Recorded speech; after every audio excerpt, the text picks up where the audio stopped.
Hi friends, நம்ம சேனலை இப்போ தான் ஃபஸ்ட் டைம் பார்க்குறீங்கன்னா மறக்காமல் நம்ம சேனலை சப்ஸ்கிரைப் பண்ணுங்கள். கூடவே பக்கத்தில் இருக்க பெல் ஐக்கானையும் கிளிக் பண்ணுங்கள். வாங்க ஃப்ரெண்ட்ஸ், வீடியோக்குள்ளே போகலாம். நம்ம இன்னைக்கு பானக்கம் செய்ய போகிறோம். பானக்கம் பெருமாளுக்கு ரொம்ப விசேஷமான ஒரு நைவேத்தியம். அது மட்டும் இல்லை, நீங்கள் சம்மரில் எல்லாம் இது ஒரு சூப்பர் ஹெல்த்தி ட்ரிங்கும் கூட. நம்ம சாமிக்கு வச்சது போலே ஆச்சு. பிள்ளைங்களுக்கு சம்மர் டைம்லலாம் வாரத்துலலாம் 2 நாள் தாராளமாக கொடுக்கலாம். இது இப்போ எப்படி பண்ணுறதுன்னு பார்த்துடலாம். ரொம்ப ஈஸியான டிஷ்ஷு.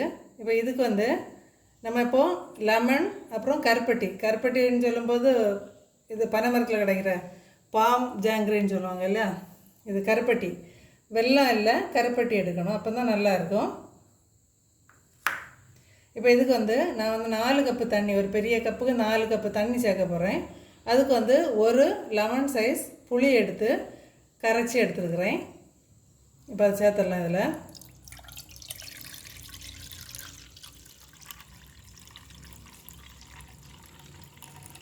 நீங்கள் அளவுகளை உங்கள் இதுக்கு கூட்டிக்கோங்க, இல்லை கம்மி பண்ணிக்கோங்க. புளிப்பு ரொம்ப பிடிக்கும் அப்படின்னா கொஞ்சம் கூட்டிக்கலாம், இல்லை கம்மி பண்ணிக்கலாம். இப்போ 4 கப்பு தண்ணி இப்போ இதில் சேர்த்துடலாம்.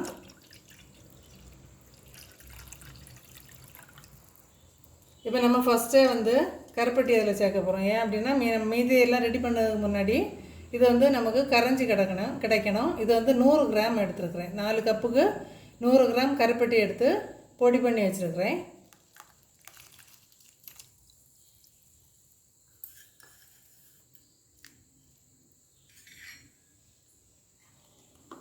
இதை நல்லா கலங்குற அளவுக்கு நல்லா மிக்ஸ் பண்ணிக்கலாம். இப்போ இதுக்கு கூடவே நம்ம லெமன் எடுக்க போகிறோம். ஒரு லெமன் எடுத்துக்கிறேன் நான். இப்போ அதில் உள்ள சீடெல்லாம் எடுத்துகிட்டு ஜூஸை மட்டும் நம்ம இதில் சேர்த்துடலாம்.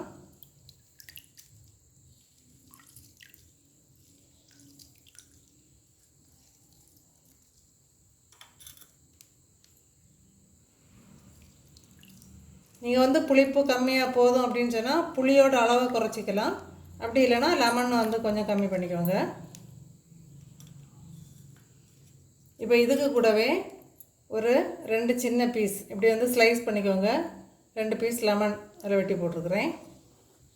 இப்போ இது கருப்பட்டி நல்லா தண்ணியில் கலங்கணும், அந்தளவு நம்ம கலக்கணும்.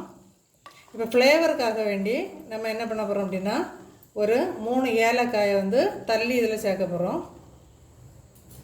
ரொம்ப பொடி பண்ண வேண்டாம், லேசாக இதை போல் நசுக்கி அதில் சேர்த்துடலாம்.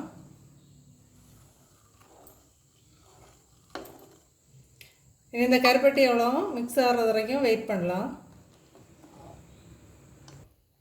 இப்போ பானகம் சூப்பராக ரெடி ஆகிட்டு இப்போ சர்வ் பண்ணிடலாம்.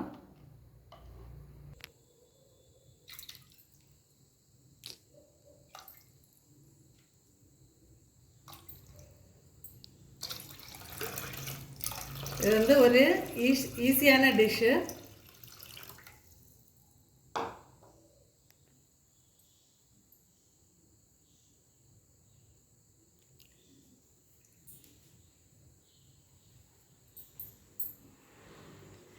ட்ரை பண்ணிவிட்டு கமெண்ட் பண்ணுங்கள் ஃப்ரெண்ட்ஸ்.